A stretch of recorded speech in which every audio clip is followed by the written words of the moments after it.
জোনাইত নৱনিৰ্মিত অতিৰিক্ত শ্ৰেণীকোঠা উদ্বোধন বিধায়ক ভুৱন পেগুৰ।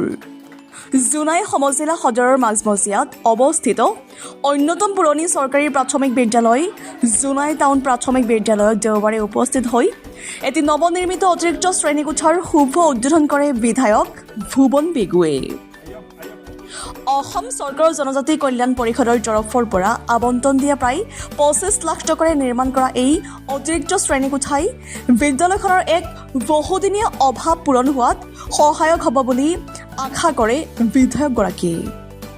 এই অতিৰিক্ত শ্ৰেণীকোঠাটো মুকলি কৰি বিধায়ক ভুৱন পেগুৱে চৰকাৰী প্ৰাথমিক পৰ্যায়ত কণ কণ ছাত্ৰ ছাত্ৰীৰ শিক্ষাৰ মান উন্নত কৰাৰ লগতে এক আধুনিক শৈক্ষিক পৰিৱেশ গঢ় দিয়াৰ বাবে সদায় চেষ্টা অব্যাহত ৰাখিব বুলি প্ৰকাশ কৰে। বিধায়কজনৰ এই কাৰ্যসূচীত অংশগ্ৰহণ কৰে জিলা পৰিষদৰ সদস্য জয়ন্ত বৰী, জোনাই বজাৰ গাঁও পঞ্চায়তৰ সভানেত্ৰী কনকলতা ৰেগন, কেইবাজনো অভিভাৱক, বিদ্যালয়খনৰ শিক্ষক শিক্ষয়িত্ৰী আৰু ছাত্ৰ ছাত্ৰীয়ে। তাৰমানে আমি সদায় প্ৰচেষ্টা এটা চলাই আছিলোঁ জোনাই মাজমজিয়াত খুব সুন্দৰ এটা পৰিৱেশত স্কুল এটা হ'ব লাগে বুলি।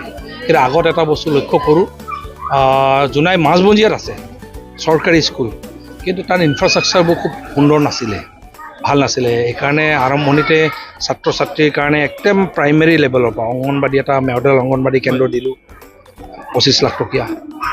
তাৰপাছত আপোনাৰ স্কুল ক্লাছৰুম বিল্ডিং খুব সুন্দৰ ক্লাছৰুম বিল্ডিং দিলোঁ। এতিয়া কিটচেন ঘৰো হৈছে। আজি তাৰমানে সেই ক্লাছৰুম বিল্ডিংটো আজি আমি সম্পূৰ্ণ হোৱাৰ কাৰণে আজি ফিটা কাটি মুকলি কৰিলোঁ। দিৱালীৰ পাছত ল'ৰা ছোৱালীবোৰক ক্লাছ কৰিব পৰাকৈ। আৰু 2 নম্বৰতে এইকেইদিনৰ ভিতৰতে মই চাইছোঁ, আমাৰ মোক ডিপাৰ্টমেণ্টেও জনাইছে অংগনবাদী কেন্দ্ৰটো সম্পূৰ্ণ হৈছে। এইকেইদিন খুব ধুনীয়াকৈ সেইটোৰো স্কুল দিৱালীৰ পাছত স্কুল খুলিলে ছাত্ৰ ছাত্ৰী আহিলে সেইটোও আমি ইন'ভেশ্যন কৰিম। এক প্ৰকাৰ কিটচেনটো প্ৰায়ভাগ সম্পূৰ্ণ হ'ব গৈ আছে, সেইটোও হৈ যায়। তাৰমানে আমি সম্পূৰ্ণৰূপে টাউনৰ মাজত যিটো চৰকাৰী স্কুল আছে, আমাৰ ছাত্ৰ ছাত্ৰী কণ আমাৰ ল'ৰা ছোৱালীখিনিয়ে ভাল এটা ইনফ্ৰাষ্ট্ৰাকচাৰ, ভাল পৰিৱেশ, শৈক্ষিক পৰিৱেশ পাব পৰাকৈ ব্যৱস্থা চলাই আছোঁ।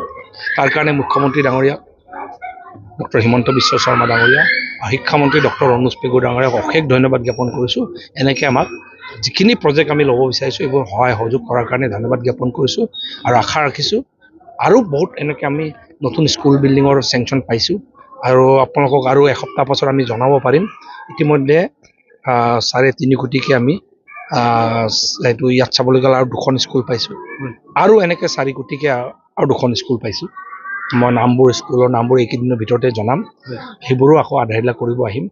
আৰু মই ভাবোঁ যে আগত মই বহুত চৰকাৰ দেখিছোঁ, কিন্তু এইখন চৰকাৰৰ দিনত বিশেষকৈ শিক্ষা ব্যৱস্থাটো যিটো পৰিৱৰ্তন হৈছে, ইনফ্ৰাষ্ট্ৰাকচাৰেই হওক, এটা চিজিল আহিছে, আৰু শিক্ষকৰ ক্ষেত্ৰতে হওক, আৰু ল'ৰা ছোৱালীয়ে এটা নতুন উদ্যমেৰে শিক্ষা গ্ৰহণ কৰিছে, আৰু নতুন উদ্যমেৰে এটা নতুন আশাৰে যে পঢ়া শুনা কৰিলে চাকৰি পায় বুলি এটা আশা জন্মিছে এইখন চৰকাৰৰ দিনত। আগত নহ'লে এটা প্ৰৱণতা এটা আছিলে মানুহৰ মাজত, পঢ়ি কি লাভ হ'ব, পইচা পাতি নহ'লে, কিবা কানেকশ্যন নহ'লে চাকৰি নাপায়। এতিয়া চবেই দেখিছোঁ, এইকেইদিন ভাল লাগিছে মোৰ সমষ্টিত আমাৰ জনপ্ৰতিনিধিসকলে প্ৰত্যেক ঘৰে ঘৰে গৈ মানুহক সম্বৰ্ধনা জনাইছে।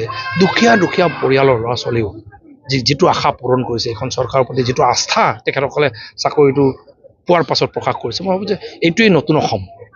ধন্যবাদ।